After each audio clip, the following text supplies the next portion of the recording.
السلام عليكم ورحمة الله تعالى وبركاته. مرحبا بكم اخواتاتي الى قناتي المتواضعة. ان شاء الله تكونوا بخير وصحتكم لاباس. اليوم جيتكم في روتين مسائي خفيف ظريف. بتها بالقهوة العشية، كنت درت هذه الكاطو، هذه التحلية بالقهوة. ياه، من شافكم غير هنا معايا متلمين عليها ونتقهووا كاع مع بعضنا. شوفوا والله يا الزوج له هبل عليها، هبل. بنا تاع قهوه وكاطو تاع الشيكولا. الا عجبتكم نحط لكم الوصفه. تقهوينا وغسلت المواعين تاع القهوه وفتني شل العشاء يا ربي شندير شندير شندير.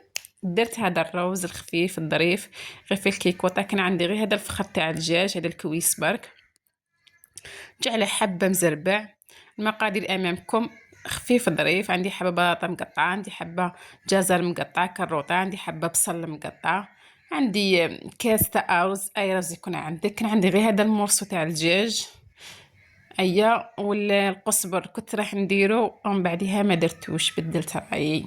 طماطم مصبره والتوابل من بعد نقول لكم عليهم ان شاء الله. في الكيكوطه تاعك سيداتي ديري الزيت يحمى وديري داك المورسو تاع الدجاج قليه غايه. شوفوا لازم الدجاج تاعكم يتحمر يتقلى غايه. هادو الايامات رانا كارهين شنديروا الفطور شنديروا العشاء، حاجه ما تتكلش. الحمان اللي تديريها ما طيقي طيبي ما طيقي توكلي. الله يجيب الخير، الله المستعان. كي تقلى لي غايه داك الدجاج زدت عليه ديك الحبه تاع البصل، كنت مقطعتها شويه رقيقه، زدتها هكا. انا عندي قطعه هكا شويه نغرس فيها، مرات نغرس في البواده كي تكون عندي حبه بصل كيما هكا منبته، ولا نغرسها في بيدو. القزبر يعني ماذا بكم الشيرات ديروا الغرس كيما هكا تسيبوه. النعناع، هادو الحوايج لازم دائما يكونوا عندكم غارسينهم. بعد ما تبان لي البصل هنا غايه زدت عليه هذيك الحبه تاع الكاروطه اللي كنت مقطعتها. شوفوا اهم حاجه في الوصفه لازم الكاروطه تقطعوها رقيقه باش تطلق داك السكر اللي فيها. ديك الكاروطه عباكم اللي فيها نسبه تاع السكر باش تطلقها. ومن بعد زدت ديك الحبه تاع البطاطا اللي قطعه. انا نموت على البطاطا، نديرها في كلش. كاش تلقاوني نديرها في القهوه. درت ديك الحبه تاع البطاطا ثاني اللي قلت لكم قطعتها ثاني مكعبات غير صغيره، قليتها غايه هنا. وندير حاجه ونقلي، ندير حاجه ونقلي البنه كاع في التقليه. قليتها مليح مليح شوفوا. ومن بعد زدت داك الكاس تاع الارز